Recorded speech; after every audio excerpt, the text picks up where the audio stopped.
So I'm Jules White. I'm a research assistant professor in computer science. And Ben here, Ben Goto, is sort of an iPhone pro who's developed a lot of applications and had success selling applications on the iTunes store. So we're going to talk to you a little bit about Android today and give you an overview of some of the tools involved with it and the platform. And then we're going to talk to you a little bit, Ben's going to talk to you a little bit about iPhone and developing for iPhone.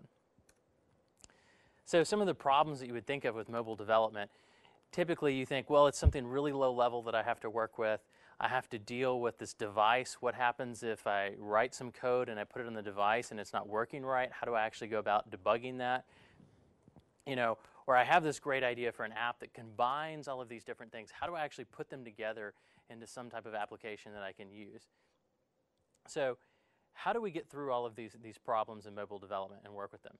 So I'm going to say that Android is one of the solutions to these problems. So Android helps in a lot of different ways that I'll talk about in a second. But what Android is it's a software platform for mobile phones. So it can run on a lot of different phones. It's not like the iPhone where it runs on one set of hardware, but it actually runs on multiple sets from HTC, Motorola.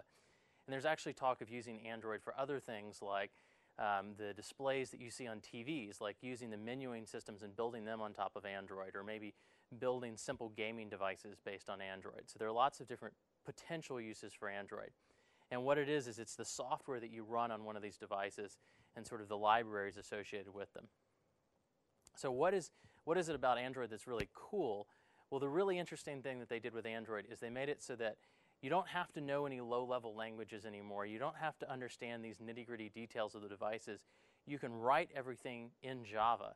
And it's not like some stripped-down version of Java. It's actually sort of a full version of Java.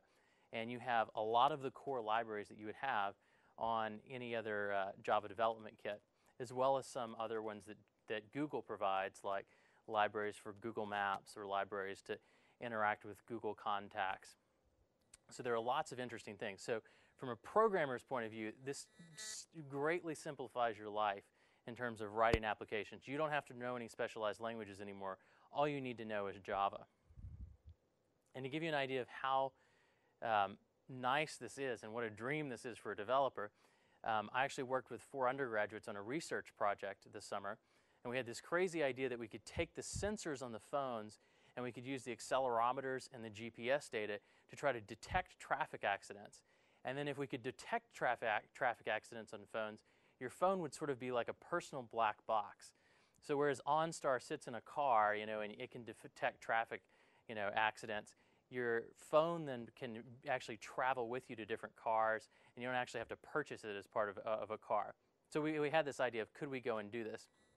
And then we actually took these 4 undergraduates who they're seniors now, or most of them are seniors, and in 4 weeks they developed this application that could use the GPS sensors, the accelerometer sensors to actually detect traffic accidents and do a lot of really cool things with them. So they came up with the ability to actually be able to send pictures of the accidents to a central server for first responders to see what had happened, to actually look at and record the path of the car before the accident took place, so you can plot it on Google Maps. We could make emergency calls with the phone. We could call your contacts. So we were doing a lot of stuff in 4 weeks, and these guys had no prior development experience.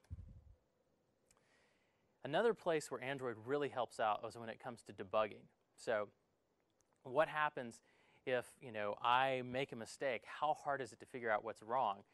And Android has a really robust development platform based on Eclipse. So you have the software development kit for Android, and then you have a plugin for Eclipse. So you can actually run wizards to create new projects. You can have visual editors to lay out your GUI. There's a simulator for the phone, so you don't have to deploy the code to a phone every time you want to test something.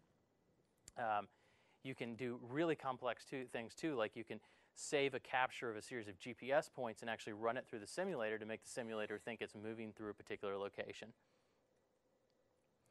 And when it comes to actually debugging on the device, the Android SDK and the Eclipse plugin for Android actually really help you out here, because you can take a device, you can plug it in via USB into your laptop and fire up Eclipse, and you actually run code on the device but debug it on your local Eclipse installation. So you can put breakpoints in the code, You can step through the code. You can see the values of all the variables. You can look at the log. You can do all the normal things that you would do in the Eclipse SDK if you were debugging any other Java program, but you can actually do it while it's running on the phone. Another thing that I personally find really, really useful is the ability to go and look at the source code. So since Android is an open source platform, I can actually go and find, if I say, you know, this is really interesting that they make it so that in the picture gallery you can click a share button and then it pops up a little menu saying, you know, what would you like to share this picture with? You know, do you want to send it to Picasa? Do you want to send it over email? And if I want to know how they did that, I can actually go and dive into the code and look at how Android is implemented in all of their apps that they provide and see what's there. And it also, I think, sort of breeds a little bit of an open source mentality for a lot of the other projects. So I think there's a whole lot more open source projects based on Android than there are for a lot of other development platforms. Another thing that is really nice with Android is it has the ability to allow you not to reinvent the wheel. So if someone else has done something really useful, some activity or application, you can actually use that in your code. So you can call out to someone else's application and use them to do something for you. And I'll give you an example of this in a second. And you don't have to redevelop that piece of application. So you can have tasks that I'm actually accomplishing that span across multiple applications. So let me give you a quick example of this. So let's say that I've written an application for editing my blog. And in Android, what you have when you develop an application, it's a series of what are called activities. So an activity is like one screen that you would see in the blog. So for example, a screen that had a little text box that allowed you to edit the blog entry. And so you would have a series of these activities for each screen. And now let's say that I want to edit my blog, and I want to also be able to associate a picture with that blog entry. And so I would like to have some way of going and choosing a picture that's already on the phone and browsing through pictures and being able to do all the other things you would normally expect to do, like zoom in and out. But I don't know if I really want to develop that in Scratch. I mean, one way I could do it is I could write my own version of the picture gallery, but I don't really want to do that if someone else has already done it and done a really good job with it. I'd really like to just tap into someone else's work and use their picture gallery instead. And Android actually allows me to do that. So what Android has is it has a whole system called intents and activities. And the idea is that activities are sort of a screen that you would see on Android, or a little piece of UI that you would use to do something. And an intent is a way that you can signal that you want to do something else. I want to perform a particular action, and I don't want to take care of it myself. So for example, I would like to browse through the pictures on the phone and select one, but I don't want to write the picture browser. So what you can do in Android is you can broadcast an intent saying, I want to choose a picture from the phone, and then the Android platform actually says, okay, I can go and find another activity that's already been implemented by someone else and installed on the phone that can take care of that particular action. And then what it will do is it will instantiate that activity. And I don't have to have any knowledge of how that other activity works. All I know is that it says that it can handle this particular action. And Android will figure out how to instantiate it and how to give it the focus on the screen. So in this case, it'll switch screens to whatever this other activity is. Allow me to choose a picture, and then when I'm done and I hit OK, this is the picture I want, it will actually send that picture back to my application. And I can get a hold of the data or the file or whatever it is that I need to capture from that other activity. And then once I'm done with it, Android will go and close that other activity so that it's no longer taking up the screen and taking up resources, so that I'm in control again. So from the point of view of the developer, I can sort of take existing pieces of code that other people have written and I can assemble them into a series of tasks that get accomplished through these activities. And I can also do the reverse. So if there's an application that broadcasts a particular intent, I can tap in and say that I want to be an activity that handles that intent. So in a little bit, I'll show an example activity where I actually listen for the share intent that you can have on the pictures or on the picture gallery to where normally when you select a picture, you can say, I would like to share this picture with Picasa or via my email, and we can actually tap into that and provide an alternate way of sharing by capturing that intent and responding to it. So in a second, I'm just going to fire up the development environment and show you some of the features of it. But the things that you need to get started with development are you need the Eclipse platform, so you can download the standard Eclipse Classic. You'll need the Android SDK from that you can get from developer.android.com, and then you'll need the Android Eclipse plugin. And all of these things are pretty straightforward to install. And if you need help, you can email us. Okay, so let me give you now sort of an overview of some of the tools here. So this is the standard Eclipse IDE, and it has the Android SDK and the Android ADT plugin installed. And what you get is you get a lot of new, essentially, menu items and other various capabilities once you've installed this. So the most basic thing that you can do is you can go and you can create new Android projects. So what I'm going to do right now is I'm going to create a simple Android project or the sort of hello world version of Android. So we can say new and then we say Android project. And we'll be popped up with, or we'll get a little wizard pop up. And the first thing we need to do is we just need to give this application a simple name. So we can say hello Vandy, and this will be our project's name. We're then going to select the particular version of the SDK that we're going to target. And in this case, I'm just going to target 1.1. Give our application a name that's going to show up on the phone and a Java package name that it will live in. And then the activity is going to be the basic screen that shows up when we launch this application. So we will create the Hello Vandy activity. And what we see is that it basically goes and creates a brand new project for us with all of the resources and other files that we need to have a fully functioning Android application. And from this point, before we do any editing or anything, we can already go ahead and launch the application and see how it works. So if we just right-click on the project and select Run As Android Application, it will actually launch it in 1 second. Let's make sure I clicked it properly. Should be launching. And when it begins launching, what we can do is we can switch over. Oh, and it's starting it up as we can see it down here. And it will also launch the simulator, which we see here. And we get a simple little application that's launched in the phone simulator. So this window that popped up is the simulator for the Android platform. And it actually does a really good job of simulating what the real phone would do. So you have all of the capabilities with buttons, etc., that you would with the normal phone, and you can interact with it just like you would a normal phone. Typing on all the keys, you can power it on and off and cycle through the volume. And they have quite a few capabilities. When you've actually launched an application, you can go and use the Android debugging perspective called DDMS to look at the actual simulator that's running and check its state. So we can go and look at all of the processes running on the emulator.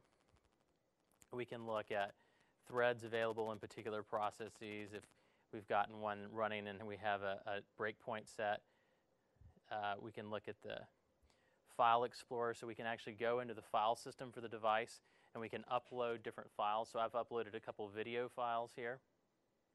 And then we can also get a very detailed listing of the system log from the device. So we can see low-level messages from the JVM. We can see when garbage collection occurs in the log. Lots of really important stuff. There's also the capabilities if you're writing network-intensive applications to go and change the networking status of the emulator. So for example, we could say we're going to change the networking speed to a particular standard that we might have. So we could say, for example, we're going to be on an edge network, and then we can go and actually set particular latencies that we would expect to see on that network. And we can also look at different types of profiles, so if we're roaming on different cellular networks, and you can set all of this in here on the emulator. We also have the ability to go and set different GPS information, so we can set where we're currently located and where the emulator thinks it's located. Or we can also input a series of GPS coordinates, so if we want the emulator to think that it's being moved through a series of points in space, we can go and plot those points. And we can also simulate incoming calls by placing numbers here. So you can do basically everything that you would need to do to test on the emulator that you would need to do, that you would actually do on the real phone. So what I'm going to do now is I'm going to show you how the layout is actually done. So if we look at the simple layout for the application that we just installed, which was Hello Vandy, which should be here somewhere. Let's see. Oh, I think I just skipped around a little bit. Am I missing Hello Vandy? I don't know if it's listed as being installed here. Well, I can launch it again. We can actually go and use a visual editor to edit all of the buttons and things. So when we launched it, this was the basic screen that we saw on the phone. And you can actually visually change, just edit what's here. So for example, I'm going to go in and I'm going to take apart this editor real quick and add some simple controls in. So for example, you might want to add a chronometer on, or let's get rid of that. Maybe we want to add something more interesting like a, yes, I want to get rid of it. Like, let's say we want an analog clock. So we'll create a simple analog clock, and then we can just go relaunch this with this new widget attached.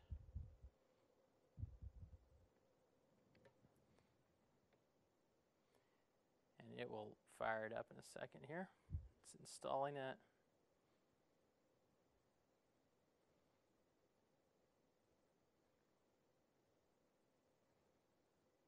It should launch it in 1 second. Then we get the widget. So you can actually go and visually edit the layout of the GUI that you're creating. And from your code, you can get a handle on the different widgets that you create in this visual layout editor and attach actions to them. So for example, to listen to clicks from buttons and other things. So I'll show you an example of that. So one of the applications that we've actually done in my class is this idea of called vShare. And so I told you before that when you use the share intent on Android, and I'll go ahead and launch the simulator again. This will take a second while I'm doing this. Is you have the ability to tap into intents that other people broadcast. So for example, in the camera, when somebody says, I want to share a picture, you can actually create a filter on your application to say, when anybody says that they want to send a picture, I want you to notify me or list me as one of the possible ways of handling that intent. So in this case, I'm going to create a new action saying when anyone says send, and they're trying to send a type image, then I want you to notify my code and actually start up my activity if they select me as the intended recipient. So I'll show you how this works here. So if we go into the picture gallery and we select camera pictures, we select a particular picture that's sitting on this camera, and we go to the menu. Part of this default application that was written before mine ever was has this share button, and when I select share, it gives me the different options of all of the other activities on the phone that are registered to handle the send intent, which is this is what the share is connected to. And I can select my particular activity and start it up. And I don't know if I have the server running or not to do this too, but then say share it, and if I've written the networking code, it will actually invoke my activity, which we saw from that screen, and then allow my activity to send it off to somewhere else in the network. And in this case, I think I just sent it off to this other project here where I wrote a little server. and it transfers the file off of the phone. Inside of the code, what happens is we're told that we've been created and we can get a handle on the actual intent right here that called us or was the reason that we were triggered. And from that intent down here, we have just a bunch of code where we can say, well, if we were triggered from a particular intent, in this case the send intent, and it has a stream of data associated with an image, then you can take that and you can query that image data to see what's associated with it, and you can read in metadata about it. And here in this case we go and we look at the name of the file that was sent to us and the size of the file, and then we can actually take that data and read it in and do something with it. We could also go and, for example, if we decided we didn't want to just share images, we wanted to share video too, we would just simply modify our intent filter to say, well, we should also be registering for video as well. So we would just change our intents to look for video in the video type. Now, it's also, what's really nice about Android is you have a really nice media framework, which I will show right here. So for example, you want to, let's see, create a video player. It's only a couple of lines of code to actually go and instantiate a video player, to actually register for callbacks from when videos stop or are paused, and to start up that video player. So in this case, we've got this simple Vandy video player, and I'll just run it and show this example. And should get launched in 1 second. And it launches this simple video player and looks for a file that's on the device, and then plays a video from the file. So it's really easy to do media-related stuff as well. So this is sort of an overview of the tools that are available and how things work and what are the capabilities. And with that, I'm going to turn it over to Ben to show you some of the iPhone stuff. Yeah, I'll just give you my power supply too. Give you those. And then let me.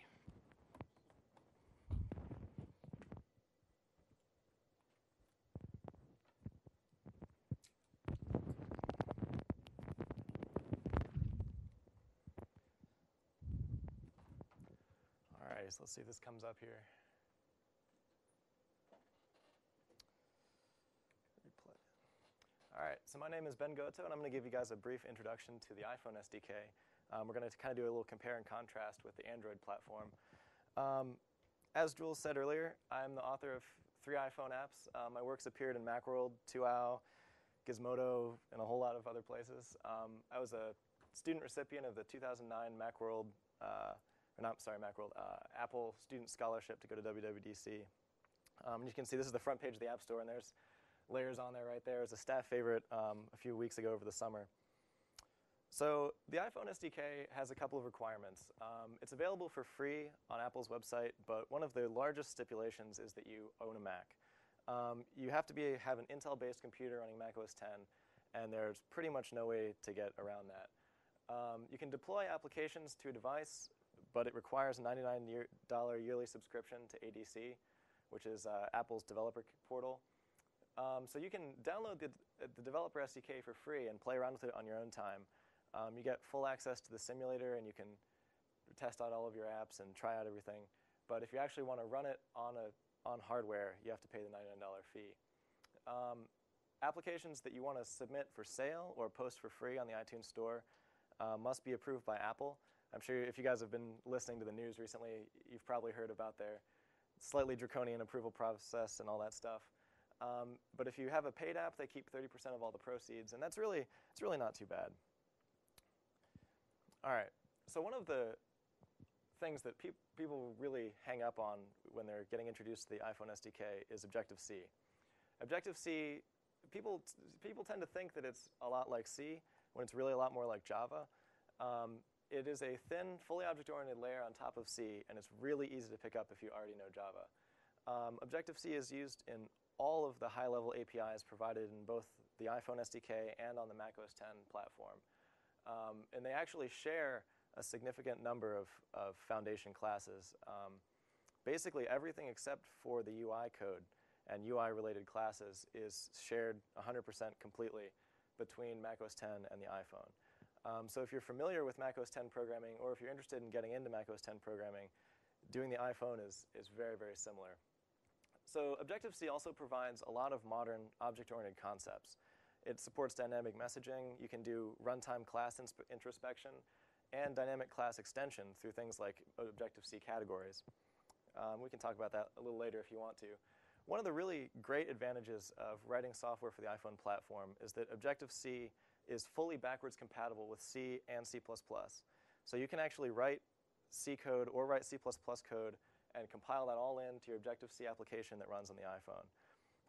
And so, there's a huge wealth of libraries available online for doing, everything from image processing to text-to-speech in C, and you can just compile those right into your application and run it on the iPhone. Like C, ObjectiveC assumes that you know what you're doing, which is really, I think it's really awesome. It has liberal type coercion, which means that you can cast a float to an integer and it doesn't generate a warning, which has always been one of my pet peeves with Java. It uses exceptions very sparingly. If you're familiar with Java, you tend to have to put try-catch blocks around a whole lot of stuff, file I/O, for instance. With ObjectiveC, you pass in an error object by reference, and it will return it to you if there's an error. But you can choose whether or not you'd like to handle that error or just continue onward. ObjectiveC is also duck-typed, which makes it very cool among object-oriented languages. If it looks like a duck and quacks like a duck, it's a duck. And for all extensive purposes, ObjectiveC will let you swap classes at runtime as long as they share the same method signatures. All right. So let's talk about the tools real quick, because this is the really cool part of the iPhone platform. iPhone developers get to use the exact same tools that were designed for building macOS 10 applications, Xcode and Interface Builder. And this is really, really awesome because you get to use desktop quality tools that have been targeted to a mobile platform. So if you're familiar with other high-level design tools for laying out user interfaces or doing other all sorts of performance analysis, all of those same tools that are available in macOS 10 have been reprogrammed and retooled to run on the iPhone. There's a huge suite of analysis tools. You can do memory analysis and OpenGL profiling and all kinds of really cool stuff on the phone that you really would not have been able to do in other platforms. So now we're going to do a little brief 10-minute tutorial here. We're going to write a web browser application that defaults to the Vanderbilt homepage. And this should only take about 10 minutes, so we're just going to go ahead and jump in. And I'll try and explain as much as I can as we go along. So I'm going to come to Xcode here. You can download Xcode for free off of developer.apple.com. I'm just going to create a new project here. We're going to create a view-based application for the iPhone OS. And I'm just going to call this demo app. All right, so you can see this is kind of the default Xcode view right here. You can see we've got files along the left-hand side related to our application, and this rather large build and run icon up here. We can go ahead and run it right off the bat, and you can see the simulator pops up, and there's the application. Doesn't say hello world like the Android one does, but it's pretty much the same. So we can jump right in here, and we're going to go ahead and start creating our web browsing interface. So one of the really great and powerful features of the iPhone SDK that it carries over from the Mac side is this tool called Interface Builder. And Interface Builder allows you to visually lay out and design your application without having to write XML or do any funky code that generates views. And I mean, it can get pretty terrible if you're not using something like this. So here on the left-hand side, you can see there are all these different objects that we can just drag and drop onto the window and build our user interface. So you can see we can resize things. We can just double tap and change the names of things. And each control has all kinds of options over here so that we can alter its state. We can make it disabled or make it selected. So what we're going to do right now is just go ahead and create our web browsing interface. This right here is actually a UI web view, which is one of the default controls on the iPhone. Then we're going to add some controls up here at the top. So you can see as I add these controls, there are a lot of guides and helpful things. It automatically sizes things and adjusts them all to fit. This is one of those things that is only available because the iPhone is sharing a lot with macOS 10, and these tools have been written. This tool has actually been around since the days of Next in the 1980s. It's been retooled as Next became macOS 10, and it's pretty cool. So we're going to go ahead and lay out and make a little go button here perhaps, and some back buttons. And I'm going to go ahead and apply some images to these. I have a few images that I've generated here. So we're going to take these images and drag them into my project. Just say add. And then I can come in here to the interface builder and say I want this button to use the button go image and not have a default rectangle there. And I'm going to want to make it 55 pixels high. Let's stick it right there. And I want the background on this to just be called, I think, background.gif. We're going to put a cool background on it there. And I think this, we'll just do a backward arrow here.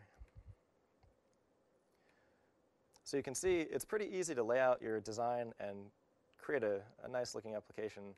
I spent a few minutes in Fireworks drawing up these images, but it's really not too bad. So the next step here is to actually write some code that goes behind this. So the iPhone uses model view controller very strictly. If you want to write an application for the iPhone, I would highly suggest that you go out and do a little bit of background reading on MVC and other design patterns that are really common with this kind of system. So here we can see this. It's created a default controller for us here, and I'm just going to rip out all but a few functions here. So this is a typical Objective-C class we're looking at right here. You can see it's a little bit different than what you'd sort of expect. Objective-C uses square brackets to delineate. So this is saying super call function view did load.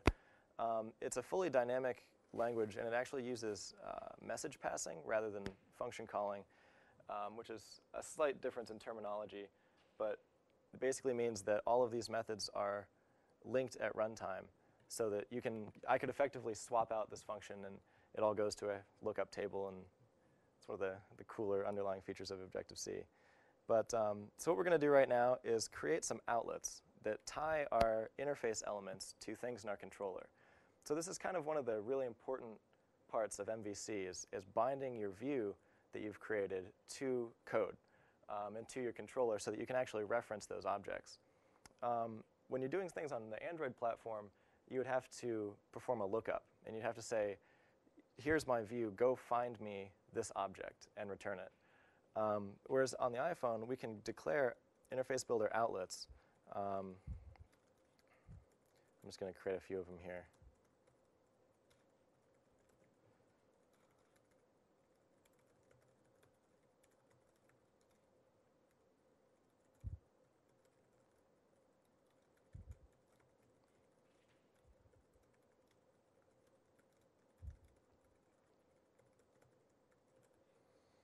All right. So what this allows us to do right here is declare things that are going to be in our interface that we want to use in our code. So I can switch back to Interface Builder here, and you can see that our view controller is listed right in here in our file. Let me see if I can make this a bit smaller for you guys.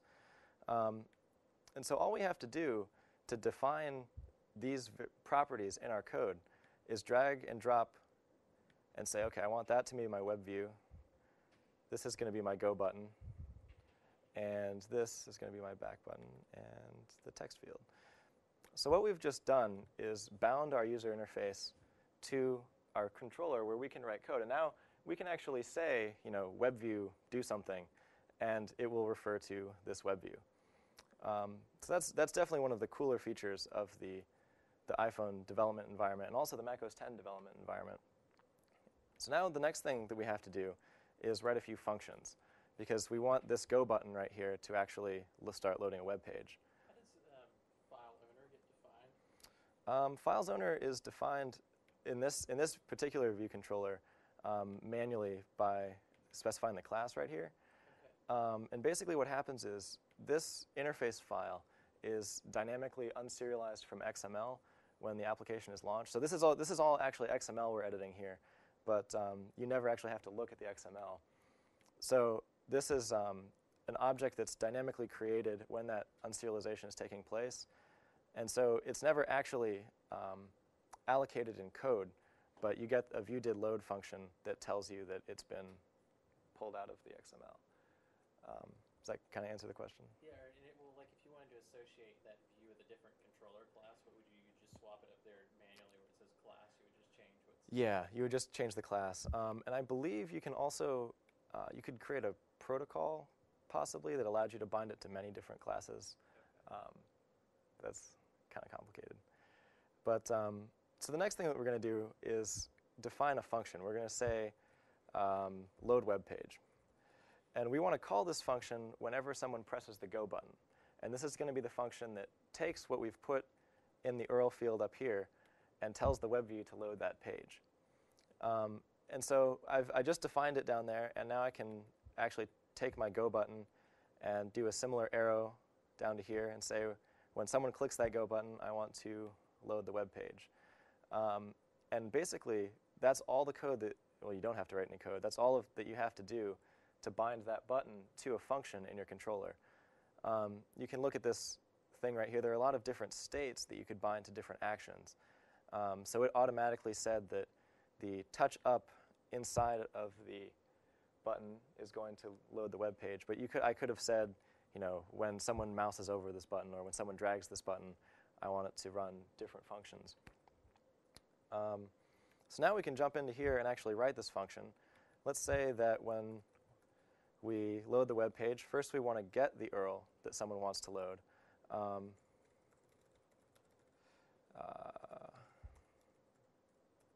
So we're going to take the text value of that URL field and put it in there. And then we're going to say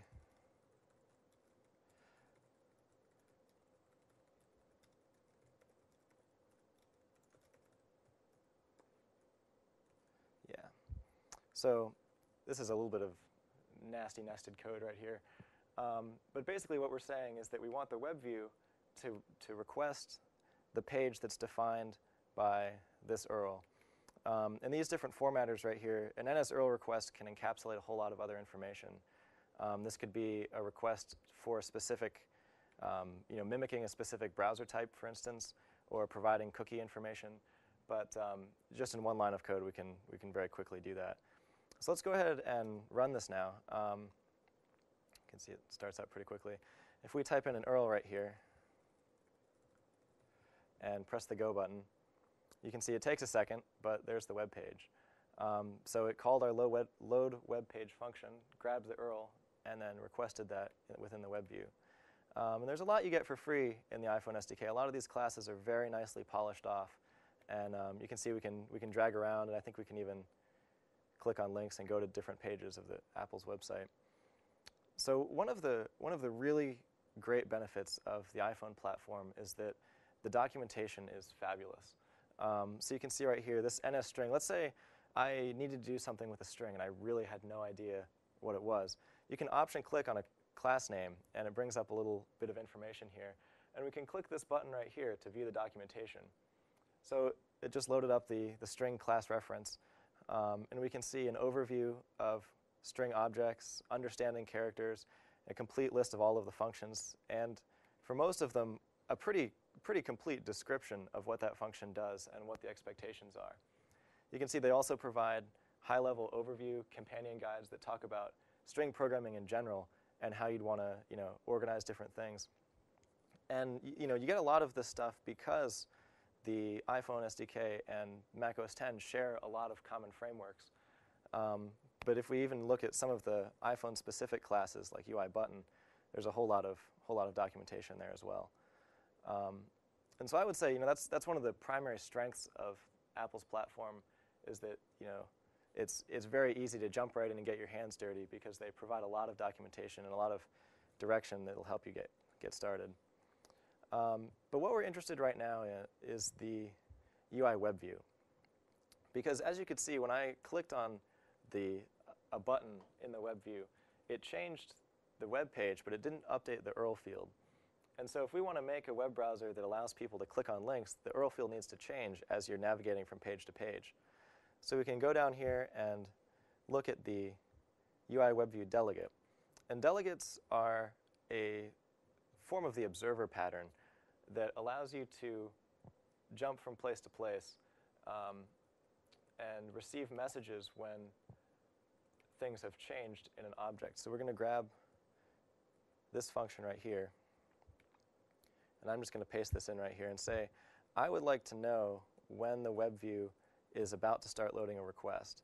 And when that happens, I like to set the Earl field's text to the new requests Earl.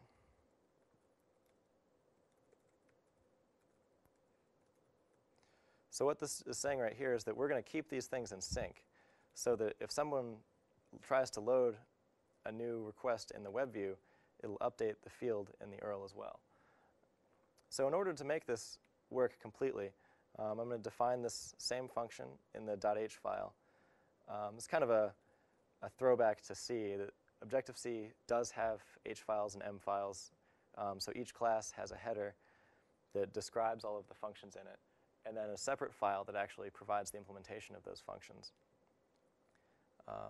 Go into the view controller here, and we need to tell the web view that the view controller should be its delegate, and we can, I'm going to scale it to fit as well. So now if we run this program, oopsies, what did I do?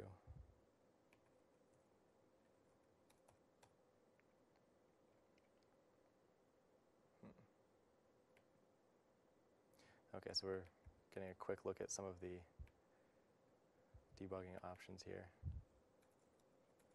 Let's see what's...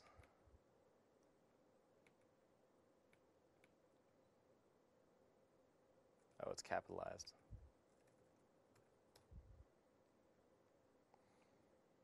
All right. So you can see right here, if we go ahead and load a web page,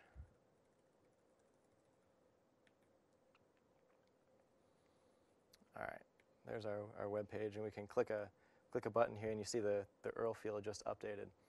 So you can see it's relatively easy to take advantage of some of the really nice built-in classes that the iPhone SDK provides. The simulator is really fantastic. It's I know Jules spent a while demoing the Android simulator, and the iPhone one is really nicely polished off. You can browse around here. It allows you to simulate things like memory warnings or a call. You can rotate the entire thing to the side to see what your interface would look like if someone rotated the device. A lot of applications for the iPhone provide wide keyboards or things that are presented in different orientations based on the orientation of the device. Let's see if we can lock it and make somebody unlock it. So it gives you the ability to test your application really thoroughly without having to actually put it on an iPod or an iPhone. One of the downsides of using the simulator, I guess, is the sense that it is significantly faster than the actual iPhone.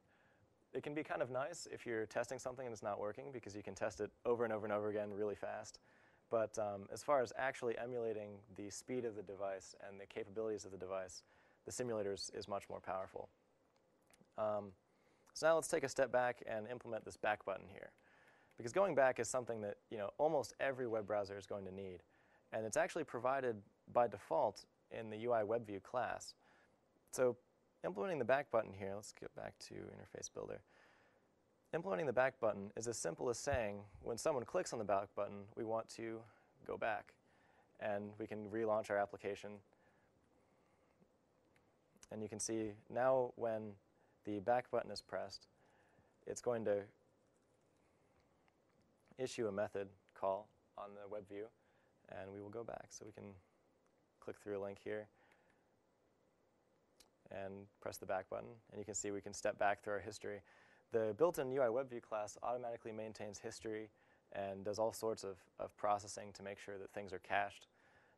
You'll find that if you start doing iPhone development, or if you get into this sort of thing, a lot of these classes are very nicely polished off. They provide excellent built-in classes for doing media playing and doing Google Maps and stuff like that. Jules spent a while talking about the connectivity between applications on the Android platform. On the iPhone, you basically play within your own sandbox. So this is my application, and I have full control over everything that it does, but I am not allowed to touch other applications or their file space. And that's generally for security concerns, but also for performance reasons. The iPhone runs only a few processes at once. So you can see I can switch applications, and it cleans up all my memory, and it allows your application to run with a specific constraints. So I know exactly how much memory is provided to my application. I know exactly how much video memory there is for doing things like OpenGL. And you don't have to worry about other applications or their processes getting in the way of your space, which on a device with such limited capabilities, limited is a relative term, I guess, but 120 megabytes of memory and a 600 megahertz processor.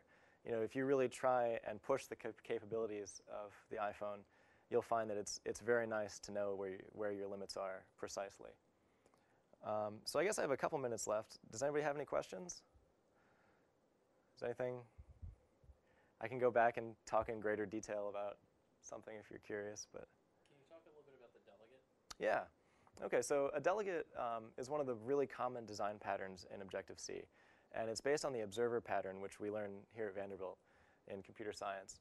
And the delegate pattern basically means that when something in that class happens, you can register to receive information about specific events. So for instance, in the WebView class, there might be several places where the average application developer would want to know when something happened. And rather than subclassing the UI WebView class and writing your own code in addition to their code just calls these functions on an object that you specify. So for instance, rather than having to subclass UI WebView and say, okay, when the page is loading, also update this bar, I can say, notify me when you're about to load a new web page and let me run this code in my own object. So when you did the delegate, you didn't really specify a specific thing you cared about. So is it any method that any of the event methods you override or that you yeah. implement? Objective-C is kind of unique in that all of this method passing is very flexible. And if you actually have a nil object and try and send it a message, it just silently fails. It doesn't actually generate any sort of error or warning or anything like that. So in general, all of delegate methods are optional. So you just implement the ones that you're interested in, and it will attempt to send you all of them, but they'll just silently fail, which is pretty convenient. So technically, up in here, I should establish that my class, my view controller class, implements the WebView delegate functions, but that's really just a policy. Yeah. So it's pretty cool. Does anybody else have any questions? I went through that pretty quickly, but yeah. So you can jump back here. If you're interested, the code for the project I just went through is available on my blog. Also feel free to check out Layers in NetSketch and Mathematic on the iTunes Store. If you're curious, I can give you promo codes for free copies of the apps if you want to play around with them. But also feel free to email me or Jules if you have any questions, or if you're interested in getting into these platforms more and you have questions about maybe which suits your interests best, or depending on your specific needs, Android might be a better choice or iPhone might be a better choice. So sound good? Thanks for coming, guys. Yeah. Alrighty. I know. Alrighty. Mm-hmm.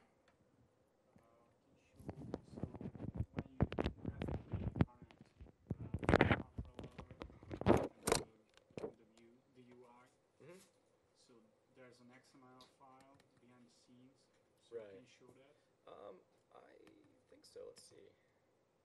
We can just open this as a source code file. This is the XML that's actually generated. One of the really nice things about Xcode is that it's been pretty well polished. You should never have to directly edit XML under any conditions. And so this, if you look through here, basically specifies a whole lot of bindings and constraints. Does that get turned into a binary format before it goes to the phone? No. It doesn't. This actually is interpreted at runtime. Wow, and it parses that fast. Yeah, it's pretty cool stuff. But originally, in the original iPhone SDK, when it first came out, you had to write all of your UI stuff manually. So you'd have to use code to say, I want to put this button here, it needs to be this big, and have this image. And you could spend a couple hundred lines of code just laying out, the interface. That was faster. It was slightly faster. But they do a whole lot of UI caching and stuff on the iPhone, so that the second time you bring up a window, it doesn't actually have to read the whole file again. But how about, for example, layouting UIs on both platforms, on Android and iPhone? So I want to some logic which automatically resizes. For example, if I put a splitter bar or anything. So I guess that they provide layouting and yeah. Yeah, if I understand correctly, I guess the what's the best way to address that? I mean, both of them have standard layout, like I don't know what the official term is, like a layout manager, basically, that handles the layout of the and the items. Really, if you had a lot of items that you wanted to display in a grid or in a table, you would probably use a predefined table view or grid class that would encapsulate a lot of the need to auto resize and lay out things. Like for instance, this right here is a grid that will allow you to browse through photos, and you can change the size of items in the grid, and they all nicely reorganize themselves. And I actually wrote this particular one, but you can pretty much extend built-in classes like this to handle most of the organization of things. I think that's a lot of times too on the phone, like there's so little screen real estate anyways, you don't have to do that much layout resizing or Yeah. Did you have a particular application in mind, or? No, I'm just thinking. How about multi-touch? So all of these devices is capable of multi-touch. Yeah. How hard it is to develop? I don't think Android is multi-touch on any of them yet. Yeah, Android's technically the Android OS is not multi-touch. I believe one or two of the devices might support multi-touch, but on the iPhone it's actually really easy. If you're familiar with, have you ever written code that deals with like mouse clicks and stuff? No. Okay, well it's basically you receive an event whenever someone pushes a finger down, and the OS handles tracking which finger is which. So you get really high level information about, there's a finger on the screen right here, and its previous location was up here. So you can do a lot of really cool stuff, and like for instance, handle zooming in and panning around and doing stuff like that based on the gestures. Let me see if I can find the function definitions and show them to you really quick.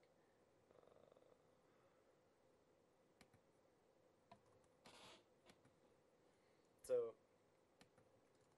the touch input functions, you get these, basically this set of functions right here that allow you to deal with touch input. And so you basically say, yes, my class, my view class does respond to touch input, and then it just starts sending you these functions. And this set of touches basically contains touch objects, and each one has a position on the screen and a previous position on the screen and some other information. You do have to do a little bit of logic if you want to handle gestures, for instance, like a pinch or a squeeze motion or some sort of weird thing like that.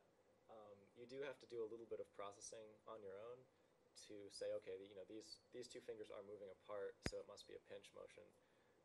So there is a little bit of math involved in doing that, but it's really pretty cool. And they actually just now added this in Snow Leopard. You can actually access these same APIs on the Mac to do like stuff with the multi-touch trackpads too. So it's pretty cool.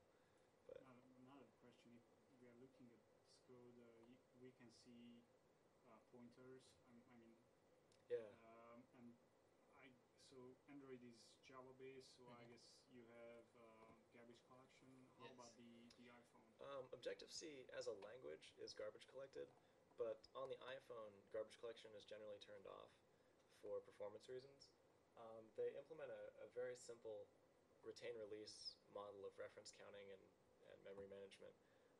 It's really not too bad once you get used to it, but just for speed concerns, they don't do garbage collection. So, for example, when you did a query and read out Mm-hmm. the URL from the message box, Yeah. then it was in a pointer, a string pointer. So what happened at that point? Okay. Let me see if I can create a good example here. Basically, okay, so let's look at this right here. When I call the function absolute string, what's really happening is sorry, that... it's under the Oh, you're talking about this one? Yeah, yeah. Okay. So what this is doing is it's giving me a pointer to the text variable that's within this object. And so this string right here has already been retained by its owner, which is the Earl field. And so this isn't increasing the reference count or decreasing the reference count.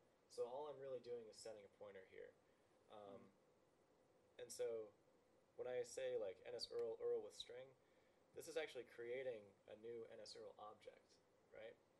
And so I can break this out here. We can say, oops.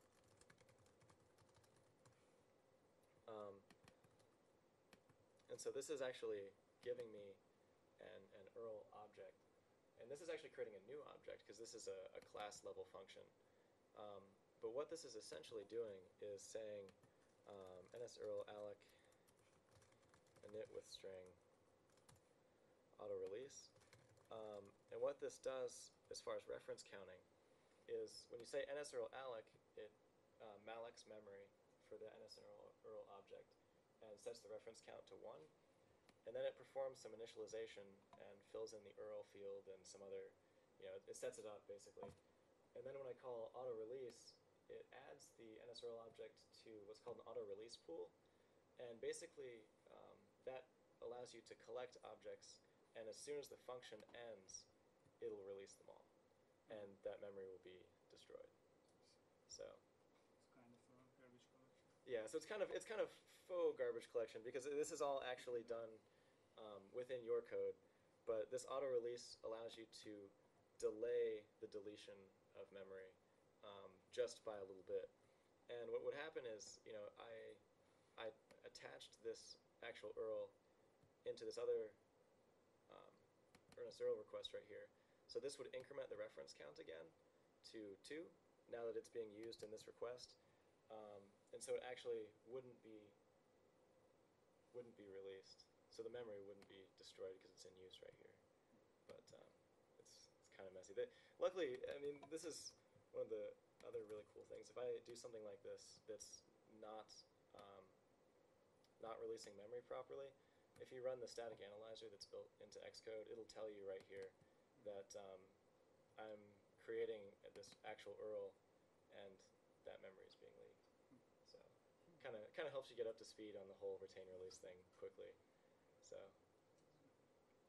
yeah, but yeah, it's definitely if you're gonna get into this stuff, it'd be useful probably to pick up a book on Objective-C and just read the first chapter on all of this stuff, because having to manage your own memory is nice if you get into places where you don't want garbage collection slowing you down, but there's a little bit more learning involved.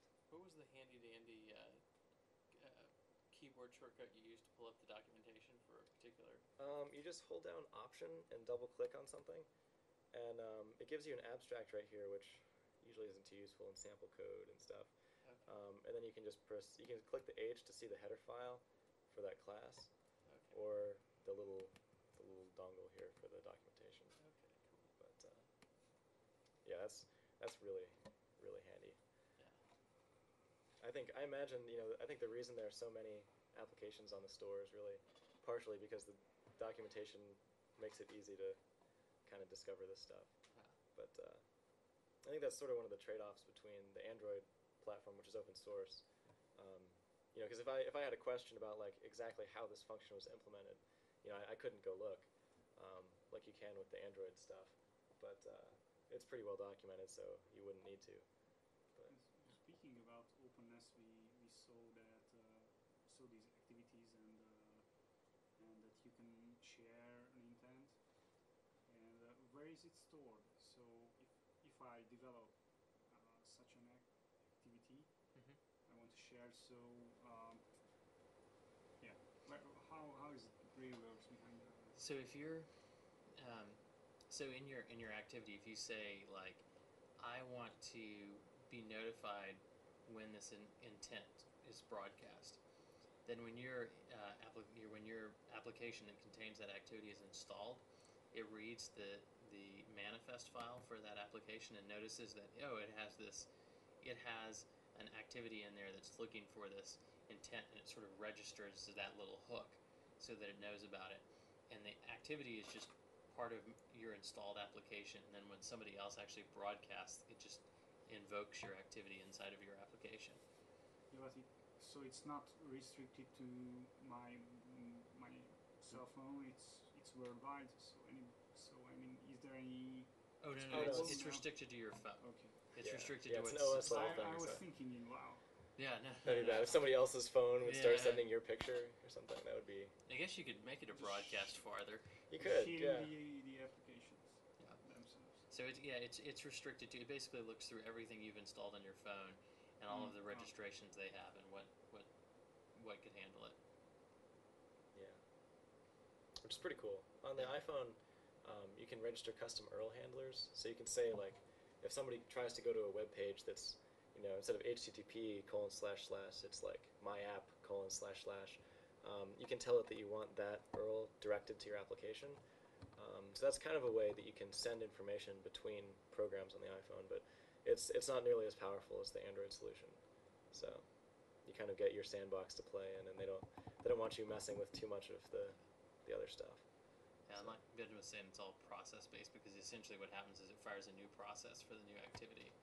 And then it essentially keeps firing processes off until it gets to the maximum, and then it starts doing some tricky handling of figuring out which ones to shut down as you keep adding more. And then as you go, you can actually back up through the list that you did by hitting the back button, and then it has to figure out and recreate things as it gets to ones that have been destroyed and do a lot of complex logic. Yeah, it's kind of messy. Cool. All right, well, I think we're good. Yeah. Thanks, guys. Thank you. Thanks a lot. We'll have to see about advertising this a little bit better next time. Yeah.